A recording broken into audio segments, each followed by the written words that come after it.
And I believe we are live with Katie Horner. And Katie, I'm just going to have you dive in and introduce yourself here, and then we will start the conversation. Hi, Jordan. I'm so happy to be with you today and speaking to your audience here. I am Katie Horner of the Flamingo Advantage and Handprint Legacy, and we actually live as expats in Mexico. We came down for mission work about 16 years ago and transitioned into supporting ourselves in the ministry we knew we were supposed to do by creating a business. And so now we coach business owners to be able to scale their courses and coaching programs by up-leveling their marketing and their student experience. And we also homeschool 5 children. So we don't usually see them popping in and out on an interview, but you got a glimpse there. So sometimes we do. Thank you so much for coming on here. I'm really excited to dig into this conversation.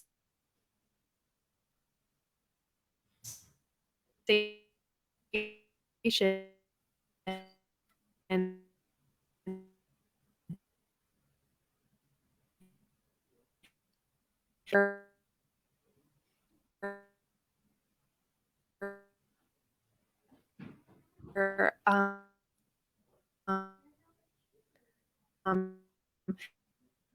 the idea of being an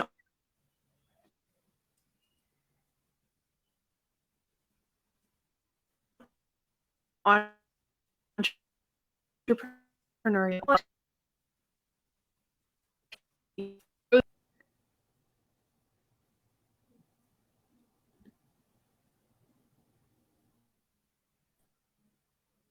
can you still hear me? Hear you again.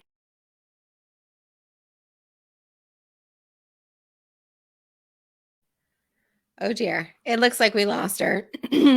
So I think from what I was catching as the internet was kind of breaking up there is that she wants to dive into the topic of working in business with your spouse. And so I'll just kind of go and hopefully she'll rejoin the broadcast here. So my husband and I do work together in our business. We obviously worked together in ministry prior to starting a business. And then as we added the business to our home and family life, we work together in that as well. Our particular roles are that I am the more of the visionary. I'm the speaker. I'm the more of the front of the business. I do the teaching and a lot of the forward facing, client facing work. And my husband does a lot of the behind the scenes, the logistics, a lot of the planning we do together. And we've also sort of had to flex our household responsibilities to be able to do the business as well, as you can imagine. And I think one of the things that's super important for anyone who is working together in business with your spouse is to remember that this is your business and this is your marriage. This is your home, and it doesn't have to look like anyone else's. You guys get to decide together what works best for you. And so as we had to do that, my husband Tap and I had to figure out, hey, you're back. So I've just been rolling with Thank it. You. Perfect. Thank you so much. All right. So my husband Tap and I sort of had to figure out our own roles and what that was going to look like for us in our business and family and homeschooling and ministry and all of that together. And it didn't come without flack and critique from those who love us and think that they knew better. But we had to come to agreement among the two of us that our family is our family and we're the ones responsible for that. And we have to make it work the best way for us. And so sometimes, well, actually most days, that means he cooks lunch and we eat lunch as a family together. If you have kids, that's an extra thing to think about, whether they're off to school or homeschooled. But in our home, he cooks most days and we have our big meal at lunchtime. And so we're all sitting around the table having our family conversations at lunch and then go on with our afternoon activities. And dinner is a little bit more of a kind of a swap. It's more of a lighter, almost a free for all, depending on different schedules and things, right? He also does most of the shopping in our house, and I do most of the financial work and planning and record keeping, right? And so you just have to find what works for you, even if it's not the traditional or the accepted roles. You have to recognize that it play to your strengths. If he's better or you're better, you just go with what works for you guys and be strong enough in that it doesn't matter that other people critique it, and just know what works for you and embrace that and move forward with confidence. I love that so much. At least the part that I caught. I'll have to go back and catch the replay. Speaking of which, if you are tuning into the replay, be sure to leave a comment and let us know, and ask any questions, because I can chase down Katie later and get some answers to your questions, or I can answer any as well. So I wanted to throw that in there. Maybe you answered this already, Katie, while I was MIA, but did you two set out to run a business together? Was that something that you talked about before you were married, or was this something that you kind of stumbled into? Tell us that bit of the story. No, my husband was trained in construction and maintenance, and skipped the business year of college because he was planning to use his skills in ministry full time. And I knew I was going to be in ministry and teaching, and had no real desire to start a business. I grew up in a business family and was around business conversations, but was never trained for it myself. And so starting a business was a big leap of faith for us, but it was also something that we knew we needed to do in order to continue to do what God was leading us into with the next step, in terms of providing for our family and being able to follow God with the freedom we knew that we needed to have. And so we had to invest. We had to invest in the trainings at the time. What do I need next? Okay, I need to learn HTML. I need to learn marketing. I need to learn copywriting. I need to learn how to use this email system. I need to learn how to do social media stuff. I need to learn to create graphics. I need a business coach. Like, all of those things were things that we had to invest in. And because I'm the forward face of the business, I was usually the one doing that, and then kind of regurgitating it to him with what he needed to know on the back end in order to make decisions together and things like that. And, it may be switched for you and your spouse, but generally there's one of us that is more adept at the acquiring of the knowledge, and then able to synthesize it for the other one with what they need. And so I am definitely more of that visionary, and we didn't plan to do this. So we had to learn to do it together and to make those decisions together. This is what I think we need next. What do you think? Well, I think we need this. Well, how are we going to come to a decision on that? And seeking advice, seeking counsel, seeking the Lord, getting referrals from other people. Where did you go when you needed this? That kind of thing. And just learning to grow it together. Yeah. Speaking of referrals, what is one resource, whether a book or a course or just an individual, that has really helped you along your journey that just comes to mind immediately?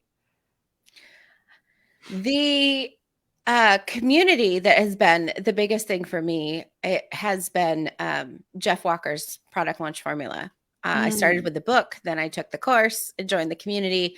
And that one has been, I'm 4 or 5 years into that community now. And that one has been one that's been huge in terms of learning the marketing systems that I needed, learning the statistics behind the marketing so that if it's really working or not. Sometimes we launch to a list of 200 and we get 2 sales and think we're a failure, when actually that's average if you know what the numbers are for the market, right?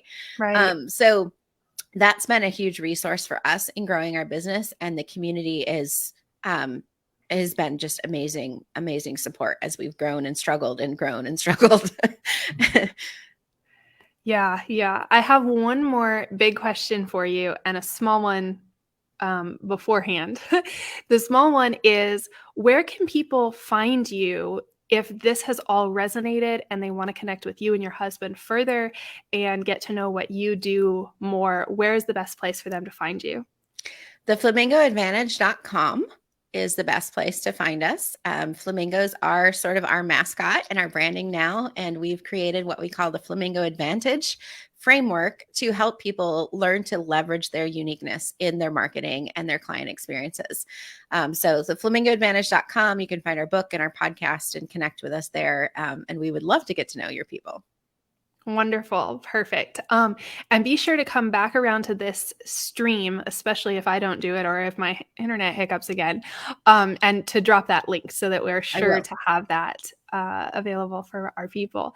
So my last big question that I want to dig into for the remainder of our time here is, what do you have to say to the young man, the young woman who has this entrepreneurial spirit and wants to find someone and marry someone and be their business partner as well as their romantic partner, their life partner?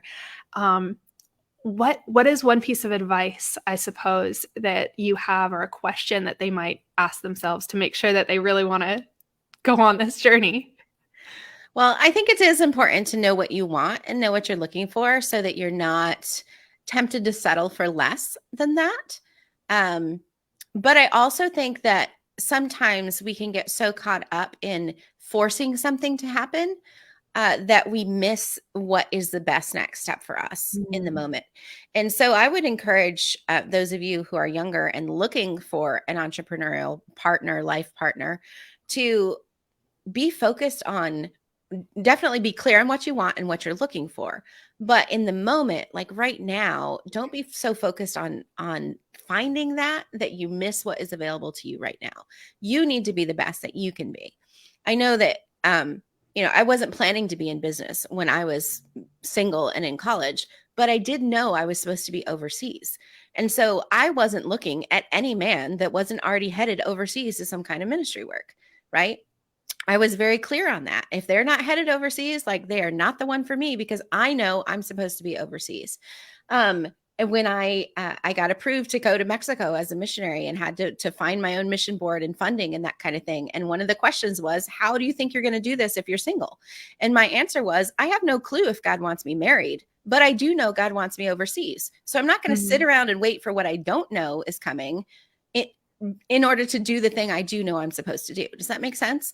Right. Yep. And so if you know that you are called, if your purpose in life is to start a business and help people in the world this way, like, do it. Don't wait for that perfect partner or that, the perfect spouse to come along and make it happen for you or with you. Like, go ahead and do the thing you're supposed to do.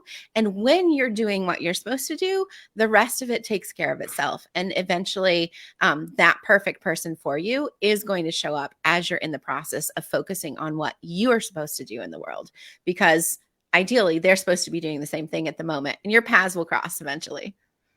Yes, I love that. I love that so much. And I was thinking through both myself and my sister's stories, because my sister has had that vision to be an overseas minister for since she was 5 years old. So, and that has been consistent. And sure enough, it was looking like there was no way she was going to find someone, especially stateside, because she had this little furlough and then she was headed back overseas. And lo and behold, they are married, and she found her perfect person, and they're starting out on their journey. And then I think about myself and my husband, Paul, and how he wasn't fully, I suppose, an entrepreneur. He had these ideas when we met. And then I was writing my book and publishing it and making sure that things were happening and just moving forward. And even when we first got married, we didn't have the full-on vision of running the same business together. We each had our own. And then we realized that we were doubling each other's work constantly. And so we might as well join together and move forward in that. And so it's not going to look like exactly what you picture. Mm-hmm. Things are going to be different. Your spouse is going to be different. He or she is going to have things that you never expected, and things that you dreamed of and didn't tell anybody. I know that I have that in my spouse for sure. But then on the flip side too, knowing what you want is so important. And so I want to reiterate your point of Mhm. that. Again, with another story, there was someone that I was getting to know, and we were figuring out whether we might pursue a relationship with each other. And he said that he had this vision of starting a business, and it was within the realm that he was already working in, but he wanted to start his own business, supposedly. But at the end of the day, what I realized, and even more so in hindsight, after we figured out some other things about our relationship that wouldn't really work moving forward beyond friendship, was that he wasn't serious enough about it. He didn't actually believe that he could succeed. And so he stayed in the safe realm of having a career and being an employee, where he was more safe Mhm. and steady. And that's wonderful for some people, but I realized that that wasn't going to work for me. I had to know that the person that I was with was going to be able to take those crazy, crazy leaps of faith that we have had to take Yeah. over the years that we've been married and in business. And realizing that that was what I really wanted. I didn't want the steadiness in the same way that my sister doesn't want the steadiness of just having a long-term career in one spot, with the house that you buy and the white picket fence and all of that. Neither one of us really wants that Mhm. at our core, but we have our each individual paths. And so Mhm. yeah, thank you for bringing that up. And I just want to leave everyone with that thought of figure out what it is you want and then go after it and let it change, let it adjust, but Yes. go after it. And that was what I was going to add to that too, Jordan, is that Mhm. it will change. My husband and I have been married Yeah. almost 20 years. And in that amount of time, like, we are completely different people now than when we first got married. The initial, like, big vision of wanting to change the world and wanting to impact other people for the kingdom is still there, but it has changed so many times as we have grown and developed in our own Mhm. personalities. And we have to keep getting to know one another and keep getting to Yes. know one another's dreams and keep getting to know one another's personalities as we grow and change over the years. And we have taken multiple of those different personality tests and just always trying to learn, how do we work better together? How do we communicate better? Are we still on the Mhm. same page in terms of the goals and where we're going? And once you have kids, that changes things in terms of your vision and your goals, right? And then For once you have sure. kids going off to college, that changes your goals and your vision and and so all of those different things, recognize it is important to know what you want, but don't be so glued to that there's no room to change, because change makes it better. And as you grow Mhm. and change, you will get better if you can adjust and flex with each other's growth. Yes, that is so, so beautiful. Stronger Together is going to be a theme that everyone's going to be seeing a lot more on my page and from me in your email inbox if you're subscribed to our email. We're going to be talking about this a lot because, as Katie knows, because she's gotten a little behind the scenes peek a little bit, we are going to be creating some very specific resources for these entrepreneurial couples like you, Katie, and your husband, like Paul and I, and coming together to really become stronger together. Mhm. And we're going to be exploring that over the next few months, and we have something big coming in February. So be sure, leave a comment here. I don't know, say Stronger Together. There we go. Say Stronger Together in the comments, and I will make sure that you stay in the loop for that, because it hasn't been officially announced exactly what we're doing in February, but it's going to be pretty exciting, and I wouldn't want you to miss out. And Katie knows a little bit. So Trust anyway, me, you'll want to put that in the comments. yes, for sure. So thank you so much, Katie, for coming on here. Maybe we'll do another one of these as it gets closer to February, and we'll be talking more in detail about what we're doing for entrepreneurial couples specifically. But thanks for hopping on this week. It's been really great to connect, and I really look forward to getting to know you better. It's been my pleasure. Happy to serve.